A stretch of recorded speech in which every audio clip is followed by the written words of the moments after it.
So I'm gonna make this video. I gotta do it quick and I gotta be kind of quiet with it because my family's sleeping. It's really late and I need to go to sleep.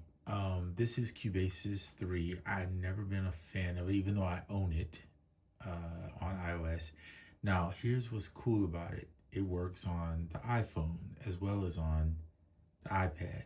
So while the iPad only has Logic, and Logic is cool if you want to spend $50 for per year to use it. I don't discredit it in that sense, but I do think I wish they would just go to a full price of pay for it and you're done. If you, that would be kind of nice. But there's something special about this keyboard, the LaunchKey Mark 4, and I've said it before. You can watch my other videos on the scale lock and all the different features it has. But whatever they've done, I think it's a Mackie thing that they've done to where when you use this, I'm gonna press new. I'm just gonna hit new project. This keyboard automatically works. You hit scale. I'm gonna move it from C so that you can see it's doing, we'll put D, whatever door in it. I'm gonna lock it to the white keys, watch. There's nothing on the black key, so it's locked.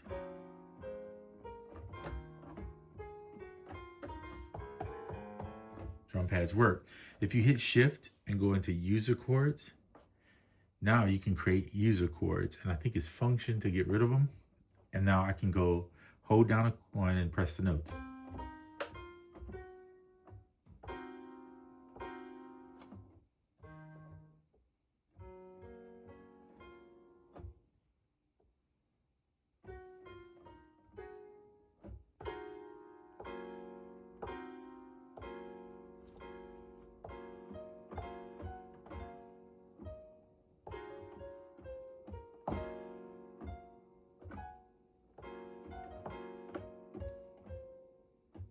See what I'm talking about? So this is really dope. These aren't great chords, but whatever. But the point is you can, no, I can change that. Maybe I want to play E.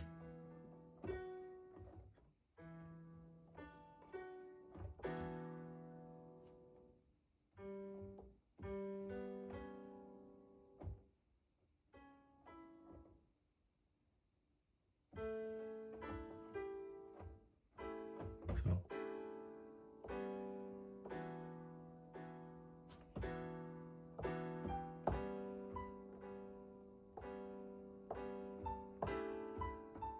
Or you could use their chords by using chord map, to which you can invert them.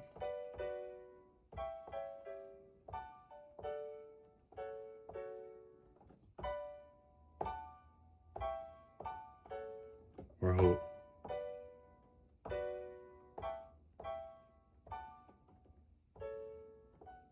It's a split chord. So you have the chord map, you have the chord scale, all the features, and they just work with Cubasis. And like I said, the best part of this is it works on iPhones. So you could just plug your launch key right into the iPhone and go to town and start creating songs. And this is their built-in piano. So you could go use your audio unit apps. So let's say I wanted to use, let's pick one. I'm gonna go with Neo Soul Key Studios. Here it is. The presets are over here. You can use the factory presets, or just, technically it's better just to use it here if I'm being honest. Hold on a second, let me go back. Scroll down, click here. We'll just pick something so you can hear it.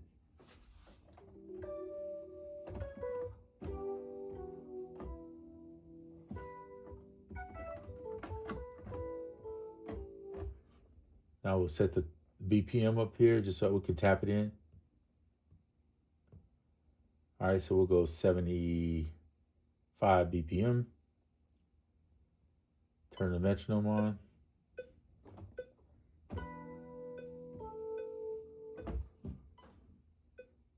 Stop it.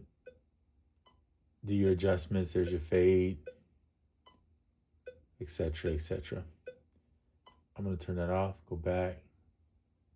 And then again, I'm not a fan of this program, but I'm just showing you that this is pretty sweet that you can do this. All right, let's set the loop to like 4 bars. All right, so here's where the scales come in play. We can make some chords. So we're gonna go back to the beginning.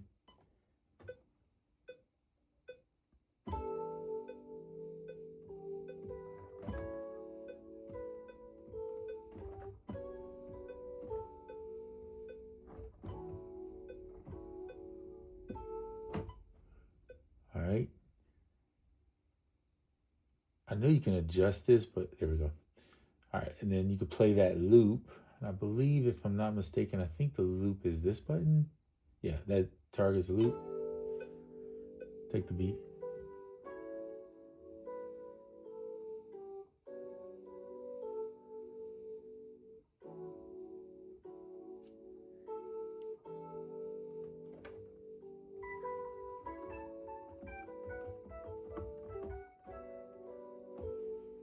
So both these work. This program works, and some of the iOS stuff works on the iPad as well as the iPhone.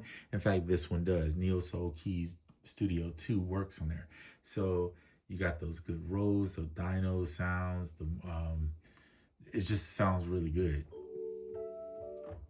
One of my favorites that I use when I use iOS is the gospel musician stuff. So check their stuff out too if you haven't. If you're doing iOS, haven't done an iOS video in a while other than like Koala, maybe some AUM stuff.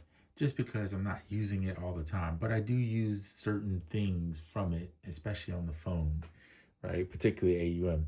So this is cool. This is giving you a studio basically on your phone. And I'm doing it on the iPad because I'm recording with my phone, so it makes it a little easier. And if you need to zoom into the video, feel free to try to do that too. I'm not going to do it right now because then you won't be able to see the keyboard, and that was kind of part of the video, is that this particular keyboard, there's a smaller version of this 37. It's the mini keys, and the keys aren't as good as this one in my opinion. The 49 is good and the 61 is good. The 49 are good and the 61 are good. This 37 is decent, but that other mini 37, I don't feel like is that good as far as the key bed itself, because it really not as I think the 49 and 61 are semi-weighted. I think this one is just synth action, and I think the other one is just a really bad synth action. But anyway, if you don't care about all that, at least you get the functionality of this full keyboard working with the iPad or the iPhone if you're on the iPhone. So this is pretty cool, and it might make me, even though I'm, like I said, I'm not a super fan of Cubasis, maybe it would make me use it to lay down some simple ideas on chord structure, because it basically gives me that linear DAW workflow, and I think that is valuable um, in some ways. And the fact that I can get in here and export stuff out of here pretty quickly. I think, if I'm not mistaken, it's been a while since like I said, since I've used it, but I'm not sure if it's media or, yeah, but I'll have to learn it. Oh, here it is down here, import, export, all that stuff. So yeah, so just try it out. If you have Cubasis 3 and you bought it years ago, like I did, it's still there, right? And they don't update it as much, I don't think, but it's functioning pretty good, and it's still a useful DAW in its own way, and you can do some simple things in it. And the fact that, well, see, Beatmaker 3 doesn't work on iOS. I mean, doesn't work on iPhone, and Logic doesn't work on iPhone. And I'm not about to use GarageBand personally on iPhone. I'd rather use Cubasis than I would GarageBand. So I think, yeah, it's just a good option to have if you need a linear DAW workflow on your phone. All right, that's it for this video. I'll see you soon. And yeah, on the next one, I don't know what it's going to be about. I just pick stuff that are random to show you guys, but I think I only try to show you stuff that I think is worth knowing, you know? So if you got any ideas of what you'd like me to do, feel free to hit me up with a comment. I'm trying to do a, what do they call that? Membership thing, but I need to know that people really want to do the membership thing. So I put the membership really low. I think like the tier 1 is like 99 cents. Tier 2 is like $1.99. 3 is I think $2.99 and 4 is like $3.99. So if I see people sign up for that and really want me to do more stuff where I'm getting more detail on videos, I'll do that. And that, I think with those type of tiers and stuff, you'll get the access to them. You'll get access to more um, stuff. I don't mind doing extra stuff when there's somebody that is interested. But if nobody's interested, I'm not going to waste a bunch of time doing it, you know? So I appreciate each and every one of you for tuning in. I'll be back with some more stuff once I find more stuff that I think is worthy to show you, and I'll see you then. All right, I'm out.